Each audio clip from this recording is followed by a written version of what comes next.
आपल्या परिसरातील घडामोडी पाहण्यासाठी आमच्या चॅनेलला सबस्क्राईब करा। व्यवस्थित शाळा आणि त्यामध्ये सुविधा असल्या की विद्यार्थ्यांचे शिक्षणामध्ये मन रमते, त्या नसल्या की शिक्षणात अडथळे निर्माण होतात।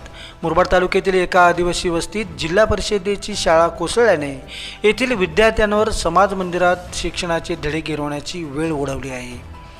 तालुक्यातील दुर्गम भागात असणाऱ्या बनाचीवाडीमध्ये इयत्ता 4थी पर्यंत जिल्हा परिषदेची शाळा असून वर्गखोली कोसळल्याने येथील इयत्ता 1ली ते 2रीचे विद्यार्थी चक्क समाज मंदिरात बसून 2 वर्षांपासून शिक्षण घेत असल्याने पालकांनी शासनाच्या कार्यपद्धतीवर संताप व्यक्त करीत नवीन शाळा लवकरात लवकर बांधावी अशी मागणी शासनाकडे तसेच भिवंडी लोकसभेचे खासदार सुरेश म्हात्रे यांच्याकडे ही निवेदनाद्वारे केली आहे।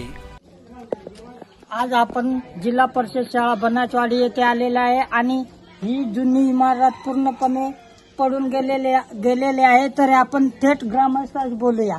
श्री भाऊ महादेव मेंगाळ, मी या गावचे मूळचे रहिवासी असून आमची ही शाळा बंद आहे, कारण ती मोडकळी झाली असून आम्ही मुलांना शिक्षणासाठी समाज हॉलमध्ये जागा देऊन ही शाळा काही दिवसापासून पडले तरी कुठल्याही शासकीय अधिकारी या गावात आले नाही।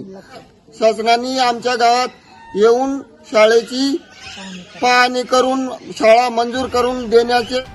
लाईव्ह अस्मिता टीव्ही न्यूज साठी दीपक चिडा, विशेष प्रतिनिधी मुरबाड। लाईव्ह अस्मिता टीव्ही न्यूज, उमेद नव अस्तित्वाची।